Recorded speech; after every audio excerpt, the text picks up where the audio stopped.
وہ سوچنے لگا کہ حکومت کے اندر کوئی گڑبڑ ضرور ہو رہی ہے۔ تھیلا نیچے رکھا گیا اور اس کا منہ کھول کر کوٹ ایڈمرل کے سر پر ڈال دیا گیا۔ اس کے بعد منہ پھر بند ہو گیا۔ تھیلا پھر بلند ہوا اور اب وہ ایک بار پھر ٹائیگر کے کندھے پر تھا۔ یہ اندازہ ایڈمرل کو صرف اس وجہ سے ہوا کہ ٹائیگر سیٹی بجا رہا تھا اور سیٹی کی آواز اس کے دائیں کان میں گھس رہی تھی۔ پھر دروازہ کھلا اور دونوں تھیلے سمیت سیکرٹری کے کمرے میں آ گئے۔ ہیلو ہنی، ایڈمرل نے نوجوان کی آواز سنی۔ کیا ایڈمرل اب تک نہیں آئے؟ ہاں، اسے اپنی سیکرٹری کی آواز سنائی تھی۔ وہ چیخ کر اسے بتانا چاہتا تھا کہ وہ اپنے کمرے میں نہیں بلکہ تھیلے میں ہے۔ اس کا منہ کھلا ضرور، تاہم آواز نہیں نکل سکی۔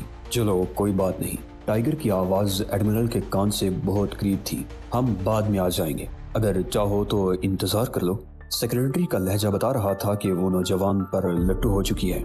میں تمہیں بہترین کافی پلا سکتی ہوں۔ نہیں شکریہ، ساتھ میں بہترین سینڈوچز بھی۔ بیٹھو نا، پھر کبھی، ٹائیگر نے مسکرا کر جواب دیا، اور جب میں دوبارہ آؤں گا تو ذہن میں سینڈوچز نہیں تم ہوگی۔ اچھا، ایڈمرل نے اپنی سیکرٹری کی آواز سنی۔ وہ چیخ کر کہنا چاہتا تھا، بے وقوف لڑکی، تھیلا کھول کر دیکھ لے، لیکن آواز اس کا ساتھ نہیں دے رہی تھی۔ ہمارا ایک کام کر دو۔ ضرور، بولو، لڑکی نے بڑے اشتیاق سے کہا۔ یہاں سے نکلنے کے لیے ہمیں پاس دے دو۔ تم جانتی ہو کہ گارڈز کوڑے کے اس ڈھیر کو لے جانے والوں کو بھی تلاشی سے مستثنا قرار نہیں دیتے۔ میرے خدا، ایڈمرل کانپ کر رہ گیا۔ یہ لوگ بہت ہوشیار تھے۔ وہ سیکرٹری کو خبردار کرنا چاہتا تھا مگر ہونٹ چبانے کے علاوہ کچھ اور نہ کر سکا۔ کیوں نہیں؟ اس نے سیکرٹری کی آواز سنی۔ یہ ایڈمرل کے اسپیشل کلیئرنس پاس ہیں۔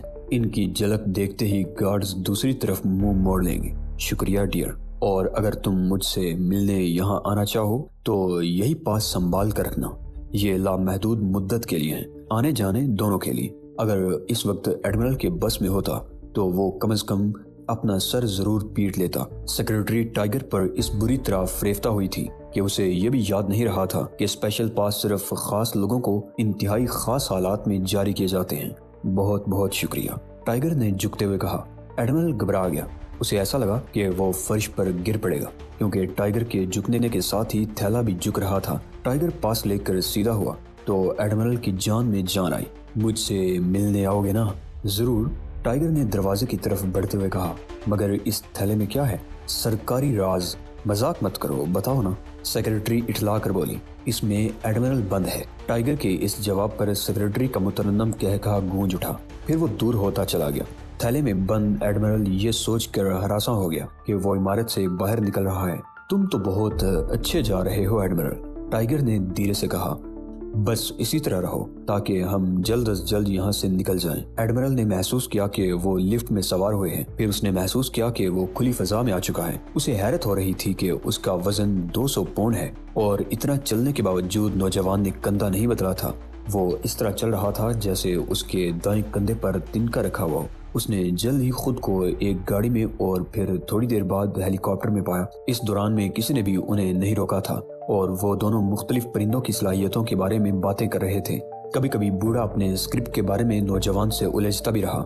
شاید وہ کوئی فلم بنا رہا تھا۔ اس نے کئی بار جریدہ ورائٹی کا حوالہ بھی دیا اور بعض اداکاروں کے نام بھی لیے جن کو فلم میں کاسٹ کرنا چاہتا تھا، لیکن نوجوان کو ایک اداکارہ کے نام پر اعتراض تھا۔ ایڈمرل کو یقین ہونے لگا کہ وہ پاگلوں کے ہتھے چڑھ گیا ہے۔ ہیلی کاپٹر میں پہنچتے ہی تھیلے کا منہ کھول دیا گیا تاکہ ایڈمرل کو سانس لینے میں دشواری نہ ہو۔ ہیلی کاپٹر سٹارٹ ہوا، پھر اوپر اٹھتا چلا گیا۔ تھوڑی دیر کی پرواز کے بعد ہیلی کاپٹر کہیں اتر گیا۔ نوجوان نے ایک بار پھر تھیلا اٹھا کر کندھے پر ڈالا اور پھر پیدل چل دیا۔ چند منٹ بعد اسے سخت فرش پر ڈال دیا گیا۔ یہ کیا ہے؟ اس نے ایک سرد آواز سنی۔ تم دونوں یہاں کیا کر رہے ہو؟ مجھے کوئی الزام نہ دے سویٹ ہارٹ، ٹائیگر نے احتجاج کرتے ہوئے کہا۔ یہ حکم آپ کی چہیتی نے دیا تھا۔ یہ 100% درست کہہ رہا ہے شہنشاہ معظم، اوشان نے ٹائیگر کا دفاع کرتے ہوئے کہا۔ شہنشاہ معظم؟ ایڈمرل کا سر چکرانے لگا۔ میں نے روبی کو حکم دیتے ہوئے سنا تھا، اوشان نے پھر کہا۔ میں کمرے کے باہر تھا لیکن مجھے اس کی آواز صاف سنائی دے رہی تھی۔ آواز اتنی تیز تھی کہ میرے خیالات منتشر ہو گئے اور میں اسکرپٹ شروع نہیں کر سکا۔ ہاں یہ ٹھیک ہے، ایڈمرل نے اسی عورت کی آواز سنی۔ میں نے یہی ہدایت کی تھی۔ کیا؟ سرد آواز پھر سنائی دی تو ایڈمرل اٹھ کھڑا ہوا کیونکہ اب تھیلے کی زپ پوری کھول دی گئی تھی۔ اس کی ٹانگیں بے جان ہو رہی تھی۔ سرد آواز والا ایک دبلا پتلا گنجا آدمی تھا جو ایک بڑی سی میز کے عقب میں بیٹھا ہوا تھا۔ اس کمرے میں ہر طرف کھڑکیاں تھیں۔ ایڈمرل نے پل بھر میں اندازہ لگا لیا کہ وہ لانگ آئی لینڈ کے ساحل پر کسی عمارت میں ہے۔ ایڈمرل کو دیکھتے ہی سرد آواز والے کی آنکھیں پھٹی کی پھٹی رہ گئی۔ گیٹ گگ گگ گیٹ گ اوشان، ٹائیگر نے مسکرا کر کہا تو اوشان نے آگے بڑھ کر ایڈمرل کے جبڑے کی ایک اور رگ دبا دی۔ ایڈمرل کو ایسا لگا جیسے اس کی قوت گویائی اچانک واپس آ گئی ہو۔ اسے کوئی تکلیف نہیں ہوئی تھی۔ ڈاکٹر بہرام، ایڈمرل کا لہجہ بھی سرد تھا۔ اس نے چاروں طرف دیکھا۔ ٹائیگر اور اوشان اس کے عقب میں کھڑے ہوئے تھے۔ ان کے ساتھ ایک پختہ رنگ والی دراز قد عورت بھی تھی۔ اس کے بال پولی نیل کی شکل میں بنے ہوئے تھے جس پر سرخ ریبن بنا ہوا تھا۔ وہ سیاہ پتلون اور قمیض پہنے ہوئے تھی اور اس کے چہرے پر کشش کے بجائے ذہانت نظر آ رہی تھی۔ یہ سب کیا ہے روبی؟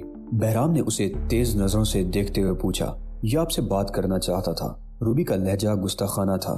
میں نے بار بار بتایا کہ آپ بہت مصروف ہیں لیکن یہ باز نہیں آیا، لہٰذا میں نے ان دونوں کو بھیج دیا کہ اسے یہاں لایا جا سکے۔ اس تھیلے میں؟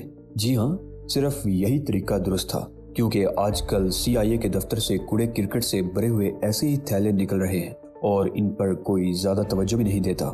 روبی کی نظریں ایڈمرل پر تھی۔ تم نے سرخ ربن کیوں باندھ رکھا ہے روبی؟ ٹائیگر نے اچانک ہی روبی سے پوچھا۔ اس لیے کہ یہ سٹائل مجھے بہت پسند ہے، روبی نے جواب دیا۔ میں سرخ ربن پسند کرتی ہوں اور یہ مت سمجھو کہ میں بال تمہارے لیے بناتی ہوں۔ میں اپنی مرضی کی مالک ہوں، جس طرح بال بناؤں تمہیں کیا؟ ایڈمرل نے محسوس کیا کہ روبی کی آواز مسلسل بلند ہوتی جا رہی ہے۔ آخری جملہ اس نے چیخ کر ادا کیا تھا۔ ٹائیگر نے فوراً کانوں پر ہاتھ رکھ لیے۔ بس کرو روبی، مجھ سے غلطی ہوگی، اس نے کانوں سے ہاتھ ہٹائے بغیر کہا۔ روبی نے ایک لمبی سانس لی تاکہ زیادہ زور سے چیخ سکے، لیکن بہرام نے تیز نظروں سے دیکھا۔ میرا خیال ہے کہ تم تنہائی میں مجھ سے زیادہ بہتر طور پر بات کر سکو گے ایڈمرل گیٹ۔ ڈاکٹر بہرام نے CIA کے ڈائریکٹر کی طرف دیکھ کر کہا تو گیٹ سر ہلانے لگا۔ دفتر خالی ہونے کے بعد بہرام نے گیٹ کو صوفے پر بیٹھنے کی دعوت دی۔ کمرے میں بہرام کی کرسی کے علاوہ اور کوئی کرسی نہیں تھی۔ اب ذرا وضاحت کرو کہ یہ سب کیا ہے ڈاکٹر بہرام؟ تم کچھ بھول رہے ہو ایڈمرل۔ بہرام کا لہجہ ابھی بھی سرد تھا۔ تم خود مجھ سے بات کرنا چاہتے تھے، اگر ایسا نہیں تھا تو تم نے مجھے فون کیوں کیا؟ ہاں، لیکن اب پہلے میں یہ پوچھنا چاہتا ہوں کہ مجھے اس طرح کیوں لایا گیا ہے؟ ایڈمرل نے سخت لہجے میں پوچھا۔ اسے ملازموں کا ضرورت سے زیادہ خلوص سمجھ لو۔ اب بتاؤ مجھ سے کیوں ملنا چاہتے تھے؟ یہ اغوا ہے ڈاکٹر بہرام، ایڈمرل نے ایک ایک لفظ پر زور دیتے ہوئے کہا۔ CIA کے ڈائریکٹر کا اغوا، میں اس کو نظر انداز نہیں کر سکتا۔ درست، لیکن اگر تم نے یہ بات کسی اور کو بتائی تو CIA کے وقار کا جلوس نکل جائے گا، لہٰذا میری مانو اور اس بارے میں خاموشی اختیار کر لو۔ اب بولو کیا بات ہے؟ ایڈمرل چند لمحوں تک بہرام کو گورتا رہا جو اپنی کرسی پر سیدھا بیٹھا ہوا اس کی آنکھوں میں جھانک رہا تھا۔ چند لمحوں بعد ایڈمرل نے طویل سانس لی اور پھر بولا، میں نے اپنی فائلوں میں تمہارا نام دیکھا تھا ڈاکٹر۔ درست، میں کچھ عرصہ تک کمپنی میں رہا تھا، ایشیائی مفادات کے بیورو کا سربراہ تھا اور تمہارا نام پروجیکٹ اومیگا کے سلسلے میں سامنے آیا ہے۔ اچھا، ڈاکٹر بہرام پہلو بدلنے پر مجبور ہو گیا۔ پروجیکٹ اومیگا کے بارے میں تمہیں کیا معلوم ہے؟ میں یہی سوال کرنے آیا ہوں۔ اس کا تم سے کوئی تعلق نہیں۔ بہرام کا لہجہ کاٹدار تھا۔ مجھ سے کوئی تعلق نہیں؟ ایڈمرل گیٹ اس طرح اچھل پڑا جیسے کسی نے اسے سوئی چبو دی ہو۔ میرے بجٹ سے اس پر 49 لاکھ ڈالر سالانہ خرچ ہو رہے ہیں۔ اس کے ایجنٹ پورے سال تاش کھیلتے رہتے ہیں، دن میں ایک مرتبہ کسی بڑھیا کو اٹلانٹا میں فون کر کے ہیلو کہتے ہیں، اور اس کا مجھ سے کوئی تعلق نہیں۔ کیا تم نے پروجیکٹ اومیگا کو چھیڑنے کی کوشش کی ہے ایڈمرل؟ ڈاکٹر بہرام نے اسے گورتے ہوئے کہا۔ نہیں، میں نے اس پروجیکٹ کو منسوخ کر کے ایجنٹوں کو برطرف کر دیا ہے۔ کیا؟ اس بار اچھلنے کی باری بہرام کی تھی۔ تم نالائق، احمق، جاہل آدمی، تم نے یہ کیا کیا؟ ایک منٹ، ایڈمرل اتنی گالیاں سن کر سرخ ہو گیا۔ اب وقت بالکل نہیں ہے۔ کیا پروجیکٹ ختم کرنے کی اجازت صدر مملکت نے دی تھی؟ نہیں۔ صدر کا ذکر سن کر ایڈمرل سکڑ گیا۔ کیا تمہیں یہ علم نہیں کہ CIA کے مستقل ریکارڈ پر اومیگا پروجیکٹ کے بارے میں واضح طور پر لکھا ہے کہ اس کی منسوخی صدر کی تحریری اجازت کے بعد ہی عمل میں آئے گی؟ ایڈمرل سوچنے لگا کہ یقیناً یہ فائل بھی اوپن ہاؤس پالیسی کی نظر ہو گئی ہوگی۔ تمہیں اپنی فائلوں میں ملا بھی کیا ہوگا؟ بہرام کا لہجہ تلخ تھا۔ تم نے CIA کے دروازے عام لوگوں پر کھول دیے ہیں۔ پروجیکٹ اومیگا کے ختم ہونے کے بعد سے اب تک 2 روسی سفیر قتل کیے جا چکے ہیں ڈاکٹر، ایڈمرل گیٹ نے دھیرے سے کہا، اور روسی یہ الزام لگا رہے ہیں کہ قاتلوں کا تعلق CIA سے ہے۔ یقیناً الزام درست ہے،